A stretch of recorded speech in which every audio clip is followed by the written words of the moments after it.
Mama, I'm hungry. Mama, please get up. Mama, please get up.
I want my sister.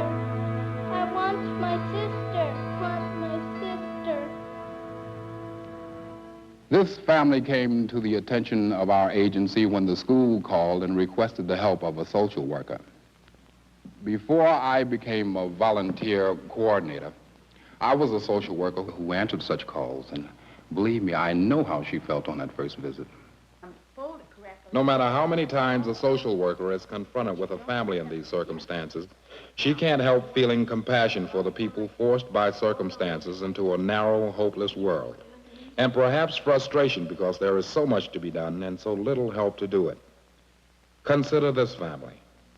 This woman, like so many mothers, sick, deserted by her husband, 4 children, nowhere to turn. A woman immobilized, trapped in this life of hopelessness, unable to cope with the world. Mary, the oldest girl, in school when she feels like it, the rest of the time, who knows? A girl already well along on the road leading right back to the same life as that of her mother. Susan, in school, almost never. A child physically crippled by a bone defect and mentally crippled by her environment. Without proper medical treatment, it is probable that Susan will not live long enough to repeat that pattern of despair. But he will.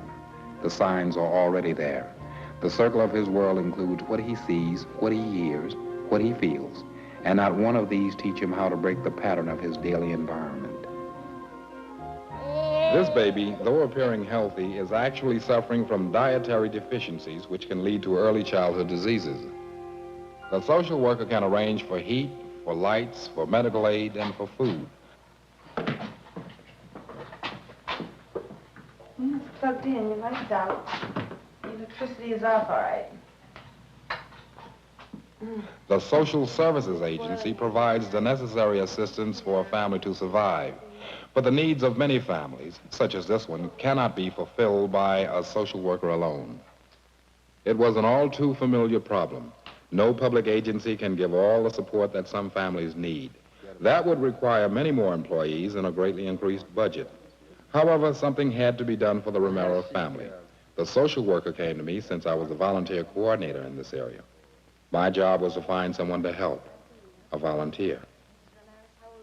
After assisting Mrs. Romero to recover her health, the social worker brought a volunteer who wanted to help the family. Yes. You do finger painting? Yes. And you are? What is there that causes someone to care? And is just caring enough?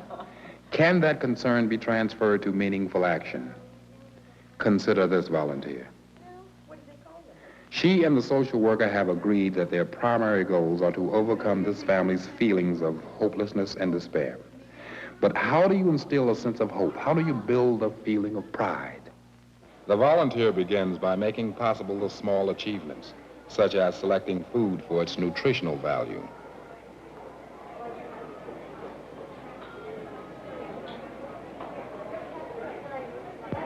The volunteer knows that to build a sense of achievement, she must not do everything herself. She must work with the parent, helping her develop a feeling of pride as well as the necessary skills. And when together they solve one problem, they go on to the next. It's very simple. All you do is follow the line. And it's usually a straight line. Very good. You're on the way to having a skirt. Consider transportation. This is a major problem for many of those existing on a substandard income. Of what use is a distant clinic, expert hospital care when public transportation is not adequate and the family car won't run?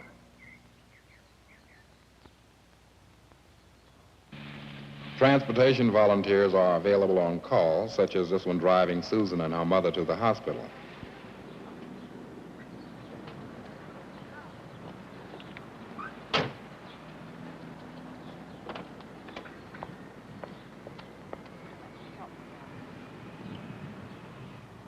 Transportation alone is often not enough.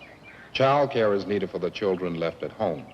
The volunteer helps the parent. She does not become a substitute for the parent.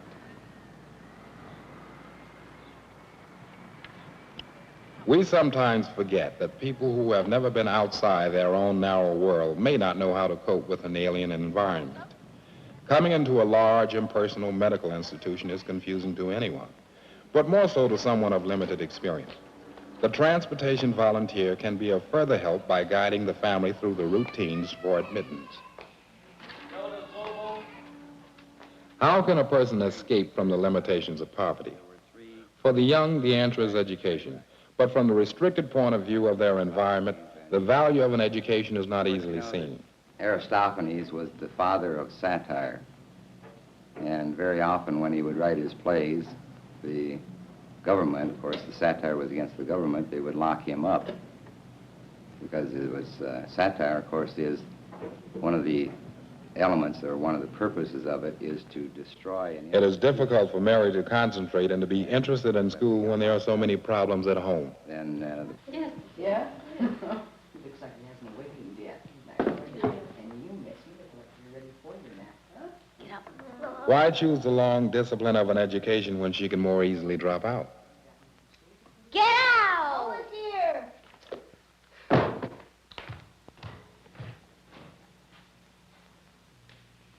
Yes, Mrs. Wheeler. Well, I've been a family volunteer for quite some time. But I know that when I finished the volunteer training program, I was a bit worried about knowing exactly what to do. Perhaps you could explain how we work as a team. Good point. You're not left alone out there. You are a part of a team. You work with a social worker and a volunteer coordinator. And it is my job as a coordinator to supervise the overall program. The social worker requests specific types of help for the family, and I determine which volunteer will help. The volunteer can discuss her observations with the social worker or me when she sees things that need to be done. The right of persons served includes privacy and respect. A volunteer does not talk to friends about the private details of any family they serve. Also, the volunteer must not promise anything that cannot be fulfilled. Motivator in this, you know. How many pints in 1 quart? A volunteer tutor may be able to help Mary with her immediate studies, but more importantly, the tutor can help Mary develop a desire for an education. 1 pint equals 16 ounces. 1 quart equals 2 pints. So if 1 quart equals 2 pints, and 1 pint equals 16 ounces, so how many ounces in 1 quart? 32. Right. Often, those who do realize the value of an education require special help. And for this reason, volunteers from groups who understand the problem, groups such as the Future Teachers of America Club, are tutoring children from low-income areas in classes organized by the volunteer program. Volunteers working through private institutions like the Settlement House are also helping in these programs. Working with younger children, they are countering the effects of poverty by broadening the child's horizons, creating a new environment before hopelessness and apathy become a way of life.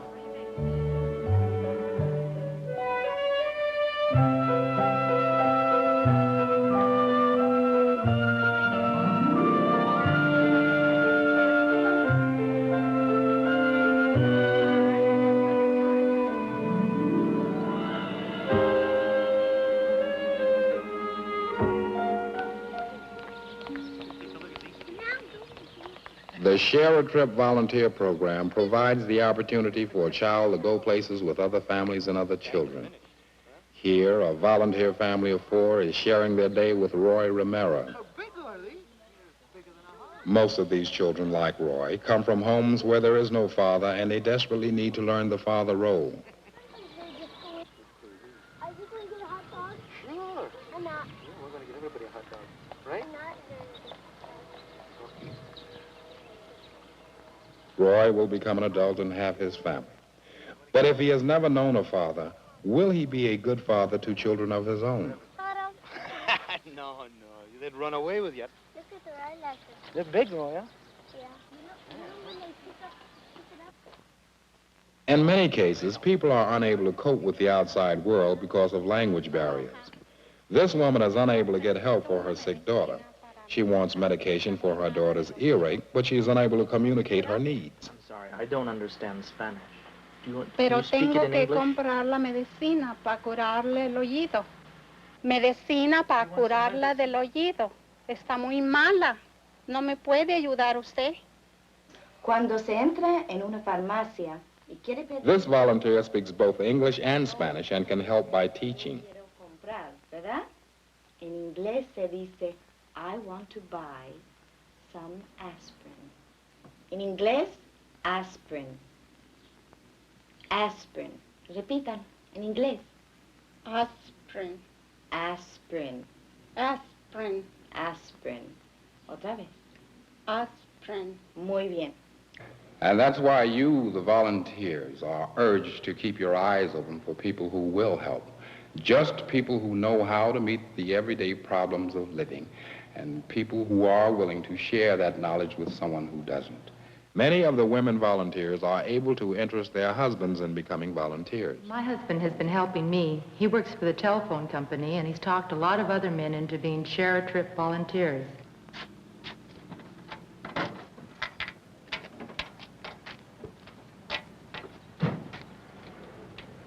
Hey, kid. What'd you hear about Saturday? Everything's set. 10 o'clock in the morning, we pick the kids up.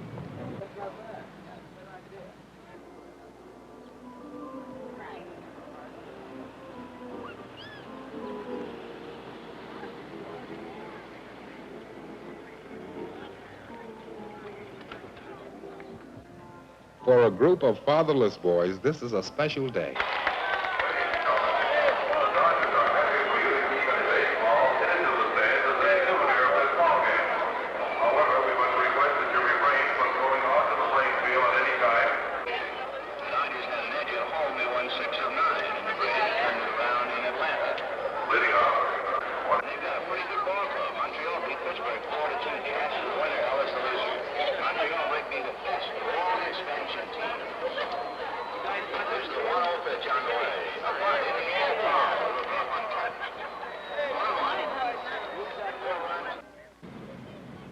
Clubs can work as a group to take children to places they have never been.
A woman alone may not be able to make even the simplest repairs to the house or car. When the situation seems without hope, a man of the community, another volunteer, knows how to draw upon community resources. Well, these two little gems right here would do just the trick. Listen, if you'll put those new tires on your car, I'll send all my friends to you for business and make it up to you that way. Well, that sounds like a good deal. And for that, I'll throw in a tank full of gas. Oh, Alex, that's swell. Gee, that's swell. I'm going to go tell them. Wait. Fine. What if you don't feel like you can work with a family? Are there other kinds of volunteers? Not all volunteers work directly with families and children. Many provide indirect services, such as recruiting foster homes for homeless children. Now, you take, for instance, this poster. This poster will be used to recruit foster families. Even making a simple poster requires the combined efforts of a number of volunteers. Someone must take the picture. Someone selects the shot. Someone designs the layout.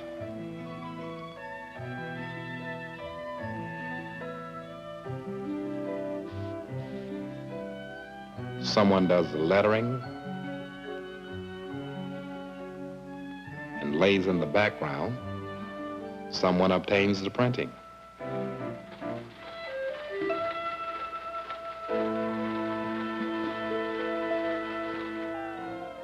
This is a foster family picnic. It takes many volunteers to organize such events. Large numbers of foster parents are needed to care for homeless children. Volunteers carry out many promotional activities to recruit new foster parents.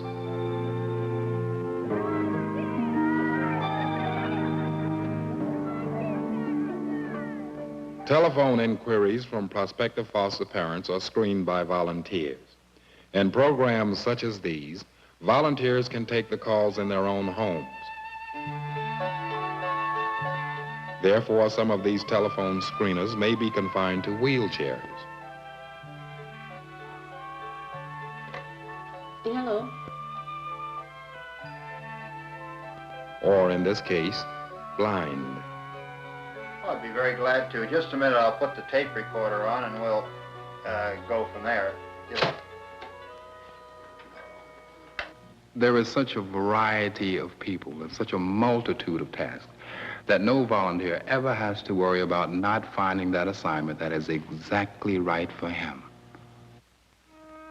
Volunteers are needed to help children who are retarded,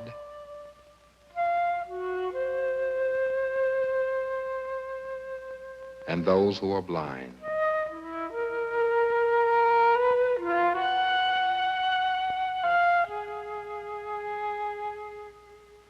Many older people feel isolated and lost.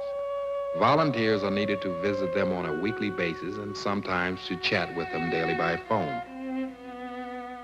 Someone to come in the times of need and also to share the times of success.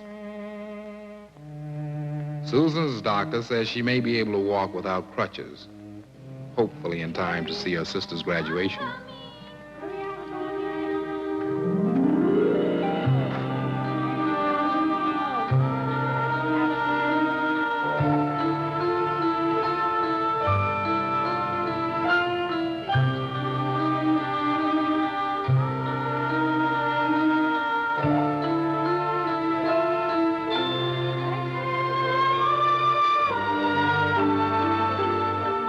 These programs are all we have now.